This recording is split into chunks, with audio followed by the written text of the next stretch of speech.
Ruta 66. Un camino abierto a la esperanza. En la Biblia la palabra mundo tiene significados diferentes.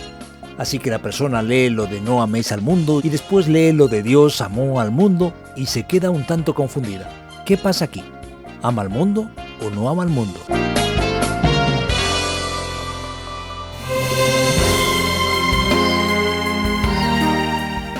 Bienvenidos un día más a Ruta 66, un programa diferente que busca la aventura a través de los 66 libros de la Biblia. Te saluda Esperanza Suárez y me acompaña Andrés Ocampo en el control técnico. También aquí Fernando Díaz Sarmiento en la exposición bíblica. Estamos realizando un rally en la Roma antigua. ¿Sabes que cada doctrina tiene su lado práctico? Hoy, en el capítulo 12 de Romanos, traemos el tema Justicia en la práctica. Ya decía el filósofo, ser bueno es fácil, lo difícil es ser justo.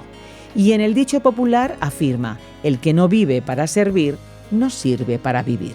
¿Quieres entenderlo mejor? Pues presta atención a esta exposición de hoy. El libro de Romanos enfatiza la cuestión de la justicia de Dios, que es atribuida al hombre a través del sacrificio de Cristo Jesús. Lo que va a aparecer ahora es la segunda parte de Romanos, que es la parte, digamos, más práctica del libro. Es cómo esa justicia se convierte en una realidad en nuestra vida. ¿Cómo se manifiesta en la práctica?, nos preguntamos. Así que el enfoque del capítulo 12 es la justicia en la práctica, pero dentro del contexto de la Iglesia de Cristo, entre los propios hermanos. Por tanto, el texto empieza tal como leemos en la Nueva Versión Internacional diciendo lo siguiente. Por lo tanto, hermanos, tomando en cuenta la misericordia de Dios, os ruego que cada uno de vosotros en adoración espiritual ofrezca su cuerpo como sacrificio vivo, santo y agradable a Dios. Pablo aquí está haciendo un contraste con el sacrificio antiguo. ¿Cómo era el sacrificio en el Antiguo Testamento? Era un sacrificio vivo. El animal era traído para que muriera. Y ahora en la realidad de la nueva alianza, del nuevo pacto, el sacrificio no es el de un animal ni de una ofrenda, sino de la propia persona. La idea aquí es, tómate a ti mismo y ponte en el altar. Dios no está interesado simplemente en ofrendas, en elementos externos. Él quiere tu misma persona, tu propia vida. Ese es el verdadero sacrificio. ¿Y cómo eso se transforma en realidad? Esta es vuestra adoración espiritual, vuestro culto racional. El culto legítimo, genuino, es lo que Dios de verdad desea. Y existen varias recomendaciones resultantes de ese principio.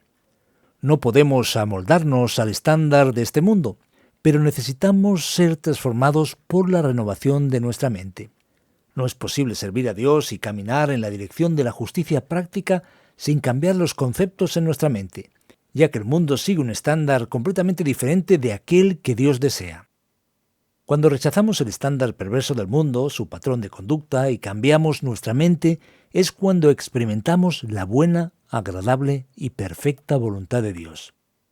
Si quieres descubrir la voluntad de Dios para tu vida, este es el secreto. Conságrate plenamente a Dios, desiste de seguir el estándar de este mundo y cambia tu manera de pensar. Y entonces, a partir del versículo 3, Pablo habla sobre cómo debemos servir a Dios también dentro de la comunidad, pues justicia, en la práctica, significa servicio.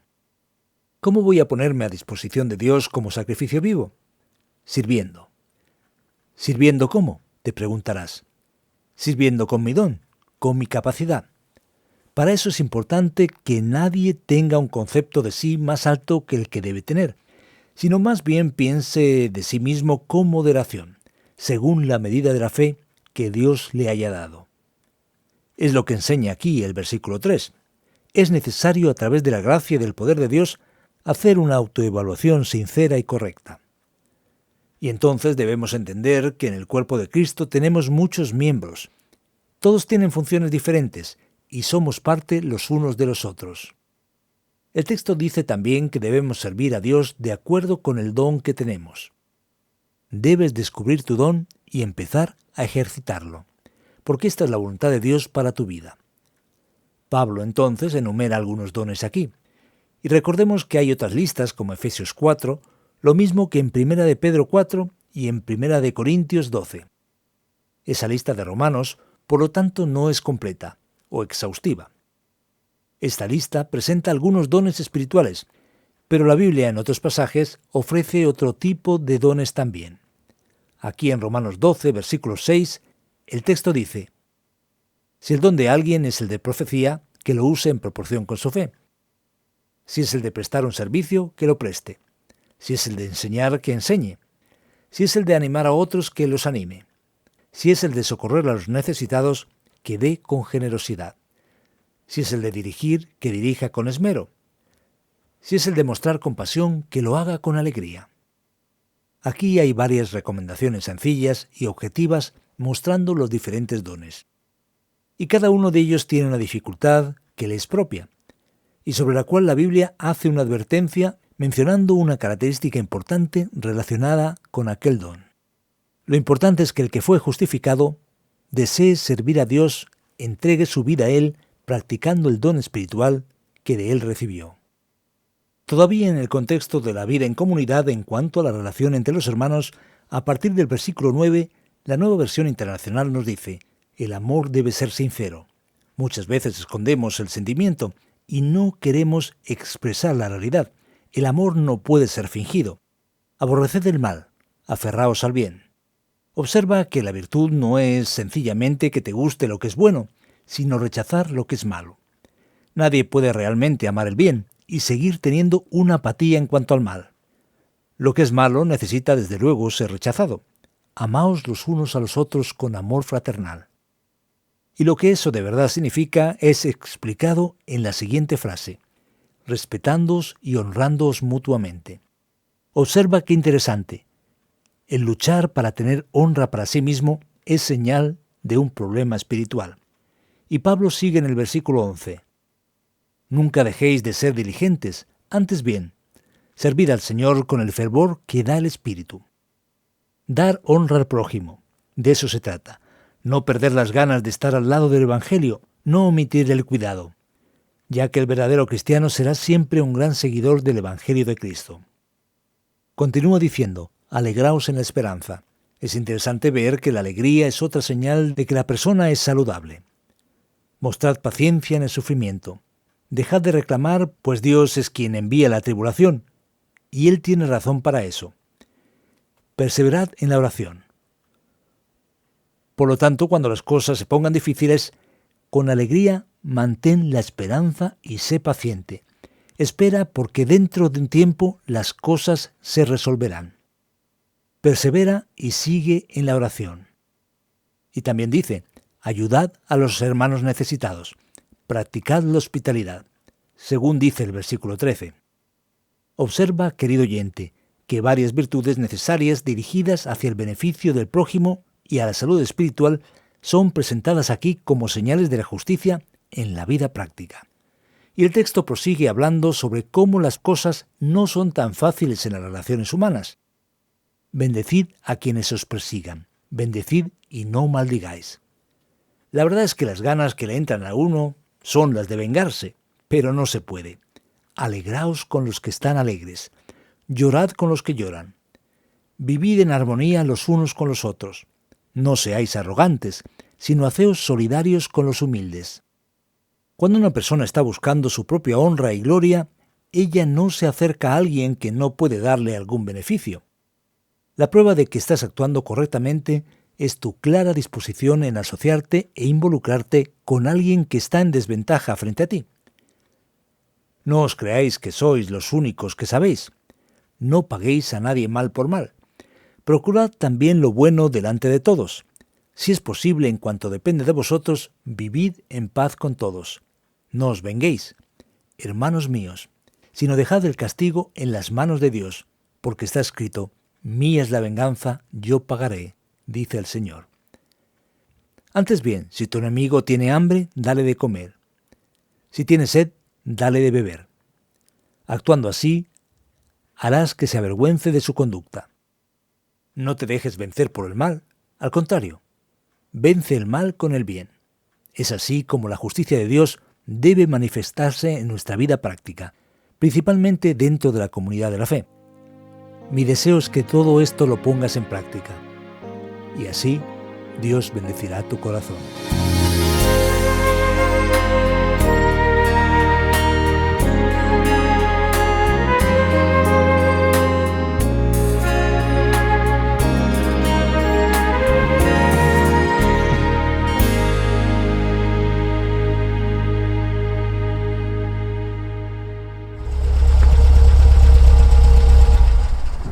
Sabes que explorar la Biblia es la mejor experiencia que podemos disfrutar, porque se trata de un viaje con un destino seguro. Así es, la Biblia es la palabra de Dios y en ella conocemos el camino que nos lleva a una vida con propósito. Una de las maneras que podemos estar conectados con ella es a través de los perfiles y páginas de Ruta 66 en las redes sociales. ¿Y cómo las encontramos? Buscando en RTM Ruta 66 encontraremos las páginas y perfiles del programa en las redes para estar informados y atentos a las novedades. RTM Ruta 66. Ya le vamos dando like o siguiendo. Y ahora seguimos aprendiendo las verdades de la Escritura con nuestra Ruta 66. Llegamos una vez más contigo, querido oyente, a las preguntas, una parte importante de este viaje interactivo por la Biblia. Ruta 66 es un espacio original del profesor de Biblia Luis Sayao, producido por Radio Encuentro, Radio Transmundial en España, traducido por Mateus Rodríguez y presentado y adaptado por el profesor de Biblia y comunicador Fernando Díaz Sarmiento. Tenemos un WhatsApp para que puedas enviarnos tus sugerencias o tus preguntas y también un correo electrónico. Toma nota, 601 20 32 65 con el prefijo +34 desde fuera de España y el correo info@radioencuentro.net.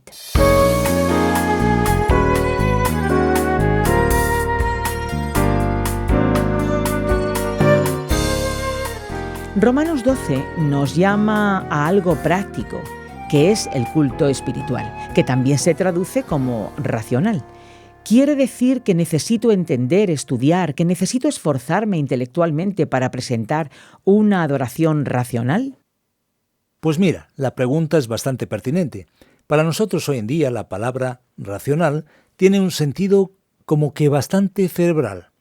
En la Biblia, en el Nuevo Testamento, racional significa una cosa bien hecha, organizada.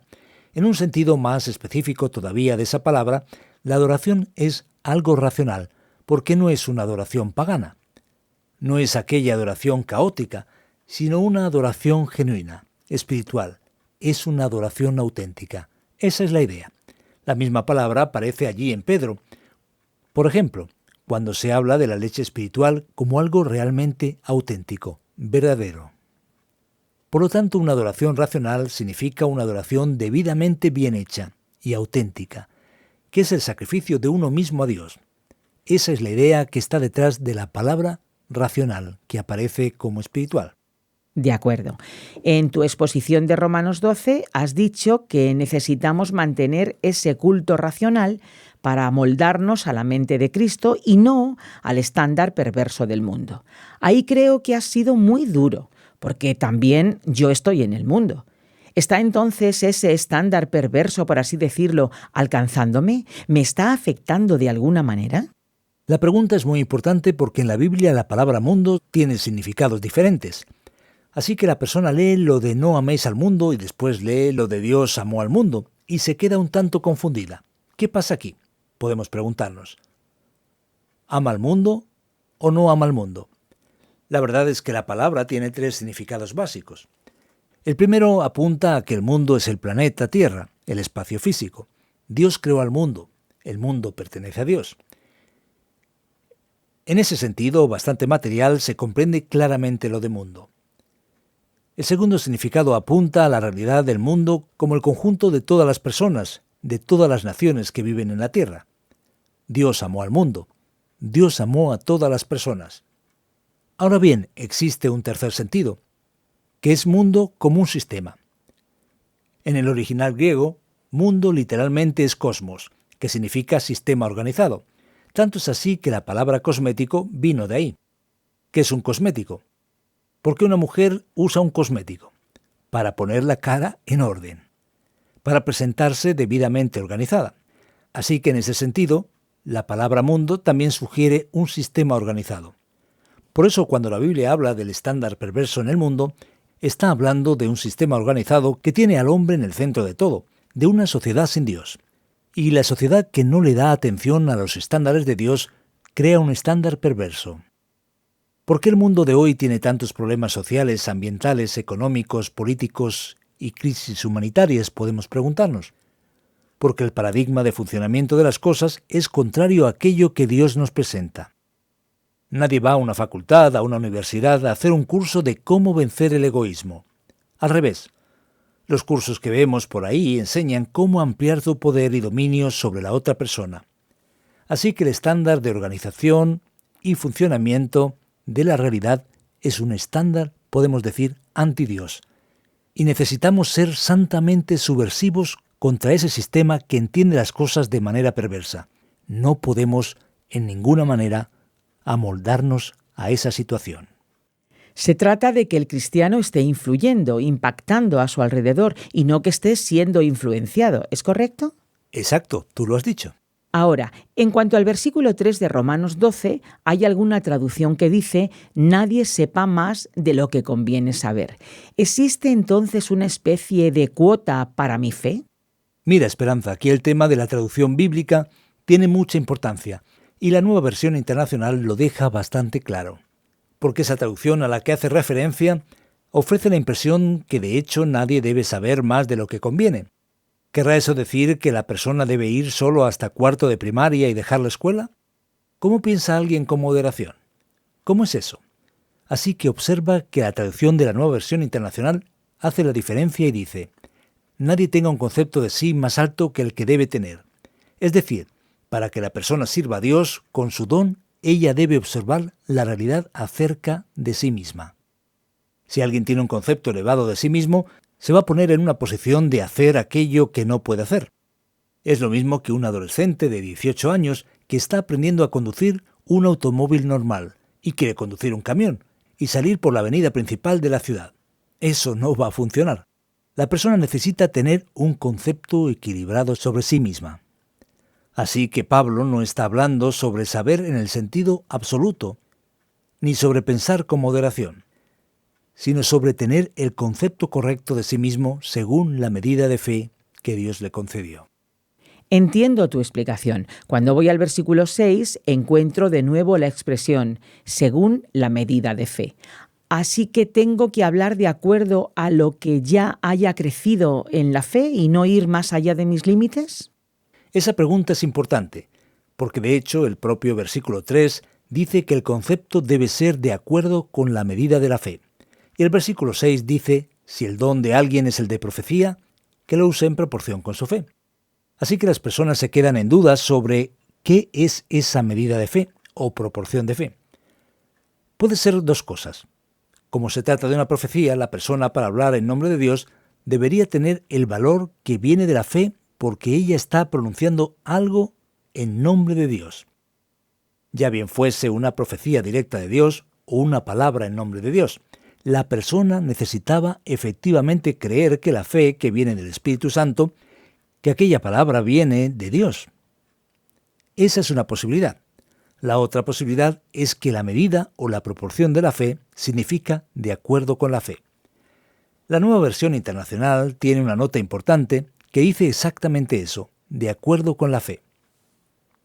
Así que lo que hacía debía estar de acuerdo con lo que la fe enseña. Así que si profetizas o hablas en nombre de Dios, no digas tonterías. Habla de acuerdo a lo que Dios está realmente diciendo en su palabra. Habla de manera, digamos, ortodoxa. Habla correctamente. Ese es el sentido. Y fue bueno que preguntaras porque eso tiene que ver con los dones. Cada don tiene su exigencia. Y en el don de profetizar, el que profetiza debe hacerlo de acuerdo con lo que la fe enseña, de acuerdo con la sana doctrina. Ese es un concepto importante que viene de las epístolas pastorales.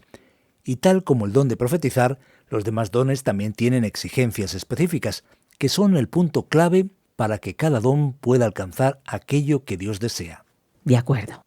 De hecho, fíjate en algo interesante. El don de dar ánimo, por ejemplo, varias versiones dicen que es el don de exhortar. Esa palabra exhortar en el griego significa literalmente llamar para estar al lado. Es estar al lado de la persona. No es exactamente regañarle, echarle una bronca. A veces puede significar eso, pero la idea es hacer que la persona recobre su coraje, su ánimo. Así que a veces eso puede pasar por medio de una palabra más dura y a veces por medio de una palabra de consuelo, que es la idea de la consejería. Sea como fuera, los dones son muy importantes y son necesarios para el crecimiento del cuerpo, de la familia, de la fe, de la Iglesia del Señor.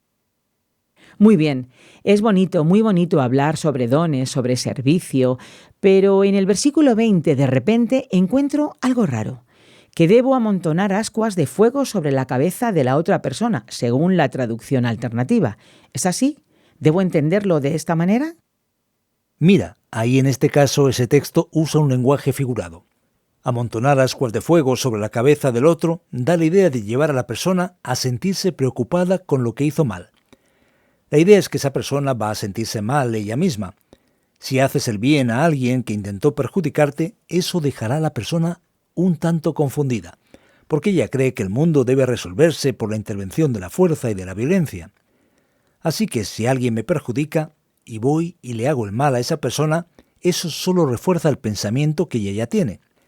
La propuesta cristiana es bastante diferente. La idea es que a través del amor y de la actitud ponderada es que tenemos la posibilidad de vencer y superar el mal que nos hicieron. De esa forma, al revés de la visión que el mundo antiguo tenía, el enfoque del cristianismo no es la justicia retributiva. Jesús en eso fue muy claro. No devuelvas a nadie mal por mal. ¿Por qué? Porque pagar el mal con mal provoca aún una escalada mayor de violencia. La persona me perjudica.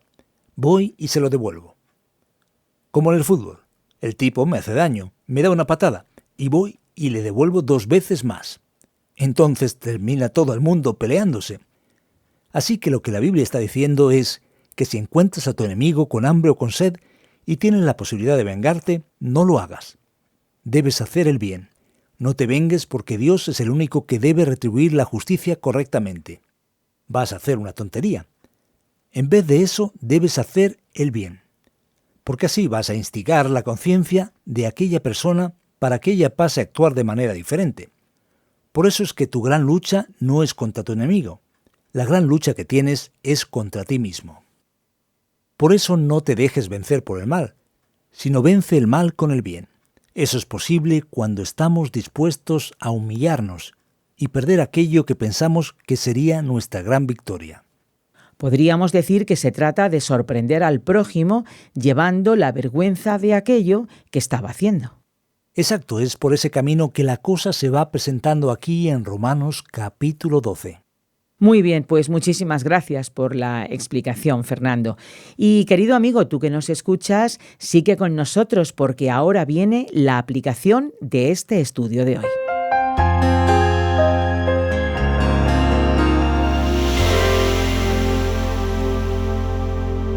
Hemos visto la justicia en la práctica en el capítulo 12 del libro de Romanos. Y después de haber aprendido sobre el sacrificio de uno mismo, sobre el uso de los dones espirituales y sobre el amor entre los cristianos, ¿cuál es el resumen de aquello que estudiamos hoy? El resumen está en un dicho popular bastante conocido. Haz el bien y no mires a quién. Cuando alguien va a servir en la iglesia y va a ejercer sus dones, puedes desanimarte porque quizás pienses que las personas no son dignas o son desagradecidas en cuanto a tu sacrificio o lo que estás haciendo.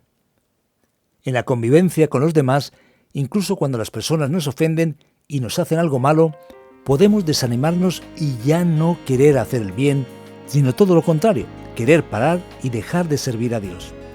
Pero el texto bíblico no enseña ese camino. Dios dice que debemos hacer el bien y no mirar a quién. No importa si la persona te perjudicó, no importa si es una persona que no merece tu buena acción. Recuerda que solo Dios es el juez. No debes buscar venganza, sino debes actuar de tal manera que bendigas la vida de los demás. Que Dios capacite tu mente y tu corazón para actuar de esta manera.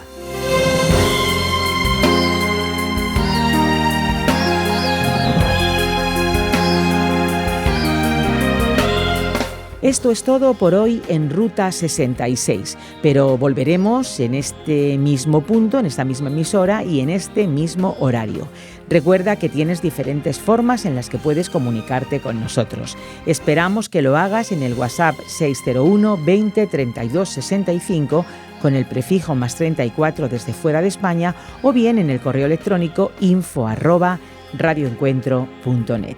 Si quieres escuchar este programa de nuevo o algunos de los anteriores, puedes hacerlo a través de la página RTM 360 o descargando la aplicación RTM 360. Nos encuentras también en Facebook. Lo puedes buscar, nos puedes encontrar como RTM Ruta 66. Nos despedimos ahora ya. Estuvo en control técnico Andrés Ocampo y te acompañó en estos micrófonos Esperanza Suárez. Hasta la próxima, amigo. Recuerda que contamos contigo en nuestra particular Ruta 66, un camino abierto a la esperanza, un encuentro con el autor de la vida.